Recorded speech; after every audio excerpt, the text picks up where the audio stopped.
नमस्कार विद्यार्थी मित्रांनो, परिवर्तन लर्निंग सेंटर मध्ये तुमचं स्वागत आहे। माय नेम इज एसपी सर। विद्यार्थी मित्रांनो, 11th फिजिक्सचा पहिला चॅप्टर आपण चालू केलेला आहे, ज्याचं नाव आहे युनिट्स अँड मेजरमेंट। मागील लेक्चर मध्ये आपण पॅरालॅक्स मेथड डिस्कस करत आहोत आणि तीच मेथड आज आपल्याला आणखी पुढचा पार्ट डिस्कस करायचा आहे। चॅनलवर जर नवीन असाल नक्की सबस्क्राइब करा, बाजूची जी घंटा आहे ना तिला कचकन दाबा, कारण की टनकन वाजले पाहिजे आणि पुढचं नोटिफिकेशन दणकन तुमच्या मोबाईलवर असं टनकन पडलं पाहिजे। आलं लक्षामध्ये? ओके, चला ठीक आहे। तर या ठिकाणी आता आपण नेक्स्ट पार्ट बघणार आहोत, कंडिशन सेकंड। पॅरालॅक्स मेथडची कंडिशन सेकंड बघणार आहेत। बघा काय आहे। If star is very very far away from the earth then following method is used.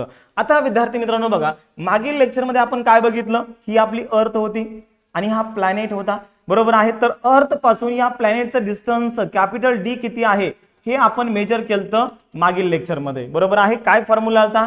Capital D बरोबर स्मॉल बी अपॉन थीटा। बी म्हणजे डायमीटर ऑफ द अर्थ आणि थीटा म्हणजे पॅरालॅक्स अँगल होता, हा फॉर्म्युला होता। आता विद्यार्थी मित्रांनो, हा जर प्लॅनेट किंवा हा स्टार म्हणा किंवा प्लॅनेट म्हणा, हा जर इथं नसता, हा खूप दूर आहे, पृथ्वीच्या सरफेसवरून खूप दूर आहे, व्हेरी व्हेरी फार अवे आहे from the surface of the earth, तर त्या ठिकाणी तुम्हाला वरची मेथड वापरता येत नाही, बरोबर आहे। ही मेथड वरची कोणती होती? Two distinct point on the earth, दोन डिस्टंट वेगवेगळे पॉइंट आपण अर्थ वरचे घेतले होते, पण ही मेथड आपल्याला वापरता येत नाही किंवा जर स्टार हा पृथ्वीपासून लई दूर असेल तर ही मेथड आपल्याला वापरता येत नाही। मग कोणती मेथड वापरायची सर? सांगतो, लक्ष द्या। ओके, आता बघा विद्यार्थी मित्रांनो, काय करायचं बघा, या ठिकाणी तुम्हाला काय करावं लागेल, आपली सोलार सिस्टीम वापरावं लागेल। आपल्याला माहित आहे सन इथं आहे, बघा अर्थ आणि सनचं डिस्टन्स इथं लई कमी आहे, ओके, पण आपल्याला एक अशा स्टारचं डिस्टन्स मेजर करायचंय। कशा स्टारचं? अशा स्टारचं जो की पृथ्वीपासून लई दूर आहे। बघा सूर्य तर आपल्याला माहित आहे खूप दूर आहे पृथ्वीपासून, सन किती दूर आहे पृथ्वीपासून? Yes, distance between the sun and earth comments मध्ये सांगा बरं किती आहे? यस सांगा, मागील लेक्चर मध्ये मी सांगितलं होतं, येणं आले, आठवण आले, किती आहे लक्षात ठेवा। Distance between the sun and earth general नॉलेजचा प्रश्न आहे, कुठं बी विचारला जाऊ शकतो, पोलीस भरती, तलाठी भरती, कोणत्या बी परीक्षेमध्ये विचारला जाऊ शकतो, बँकिंग सेक्टर मध्ये असेल किंवा ऍग्रीकल्चर सेक्टर असेल, कोणत्या बी सेक्टर मध्ये विद्यार्थी मित्रांनो distance between the sun and अर्थचा क्वेश्चन मे बी विचारला जाऊ शकतो। किती आहे? 14 किती? 14 करोड 96 लाख किलोमीटर आहे, 14 कोटी 96 लाख किलोमीटर आहे, म्हणजे जवळपास 15 कोटी kilometre, 15 crore kilometre, that is the distance between the sun and earth आहे। मग हे डिस्टन्स एवढं आहे, मग हे डिस्टन्स किती असेल? मग हे डिस्टन्स मेजर करायचं तर आपल्याला या मेथडचा वापर करायचा। काय करायचं? अर्थ आपली इथं आहे, नंतर 6 महिन्यानंतर अर्थ इथं जाईल, बरोबर आहे। एकदा इथून याला बघायचं, स्टारला बघायचं, नंतर इथून इथं बघायचं, आणि हा अँगल म्हणजे पॅरालॅक्स अँगल आहे, बरोबर आहे। आता distance between the sun and earth किती आहे याला आपण विद्यार्थी मित्रांनो जे 14 करोड 96 लाख किलोमीटर म्हणजे नियर अबाउट 15 करोड मीटर आहे, 15 किलोमीटर आहे, त्याला 1 युनिट 1 AU म्हणायचं। 1 AU म्हणजे 1 ॲस्ट्रॉनॉमिकल युनिट। AU म्हणजे काय? Astronomical unit. इथं बघणार बघा 1 AU म्हणजे काय? 1 ॲस्ट्रॉनॉमिकल युनिट। आणि हे 1 ॲस्ट्रॉनॉमिकल युनिट म्हणजे काय असतं?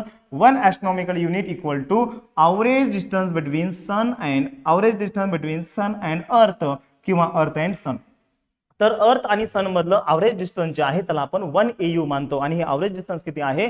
14 कोटी 96 लाख किलोमीटर आहे, बरोबर आहे। तर या ठिकाणी बघा, यालाच आपण मीटर मध्ये जर कन्वर्जन केलं किलोमीटरचं तर 1 AU बरोबर 1.496 म्हणजे 14 कोटी 96 लाख किलोमीटर, आणि मीटर मध्ये जर केलं तर 1.496 × 10⁻11 मीटर। आलं लक्षामध्ये?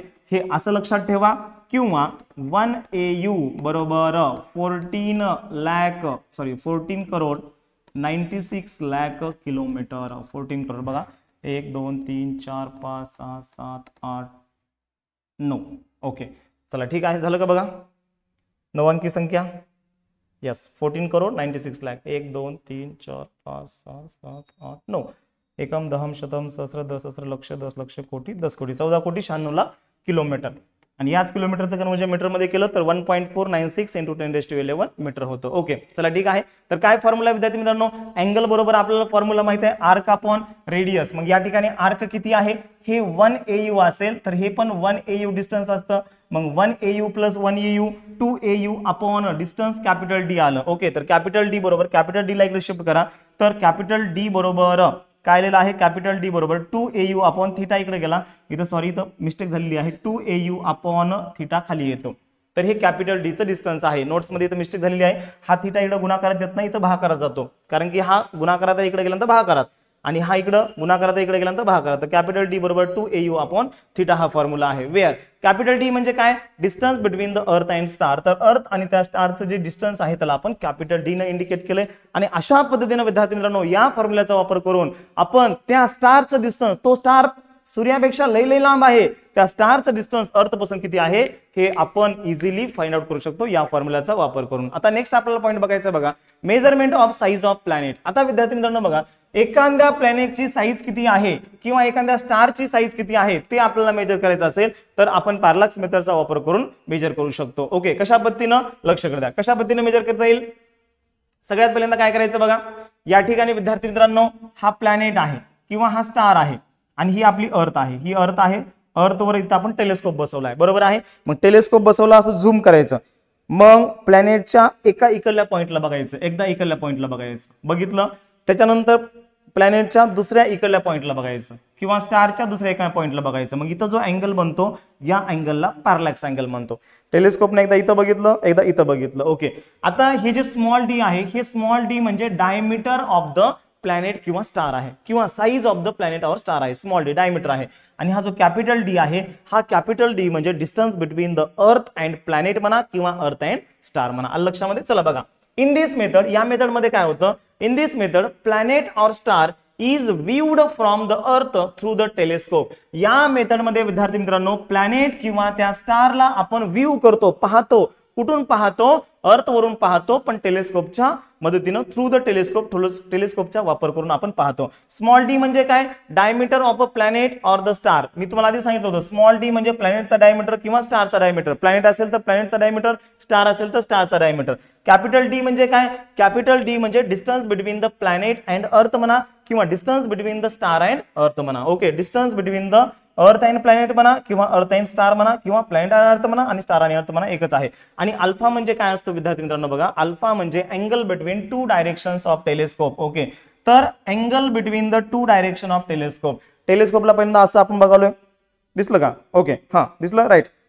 नंतर टेलिस्कोपला असं फिरवलं, मग हा जो टेलिस्कोपचा जो अँगल आहे दोन डायरेक्शनचा, angle between two direction of telescope, एकदा ही डायरेक्शन एकदा ही डायरेक्शन, हा जो टेलिस्कोपचा अँगल आहे त्याला अल्फा म्हणायचं. तर फॉर्म्युला काय येणार आहे, आपल्याला सर्वांना माहिती आहे, अँगल बरोबर फॉर्म्युला आहे आर्क अपॉन रेडियस. आर्क काय आहे, स्मॉल डी, रेडियस काय, कॅपिटल डी. अलग लक्षामध्ये. बघा कशा पद्धतीने फाइंड आउट केलंय, इथल्या इथं आपण करू शकतो. हो का, अँगल बरोबर फॉर्म्युला सर्वांना माहिती आहे, अँगल बरोबर आर्क अपॉन रेडियस. आर्क काय आहे, स्मॉल डी, रेडियस काय आहे, कॅपिटल डी, बरोबर आहे. ओके, आपल्याला काय फाइंड आउट करायचंय, साइज ऑफ प्लॅनेट म्हणजे स्मॉल डी फाइंड आउट करायचंय.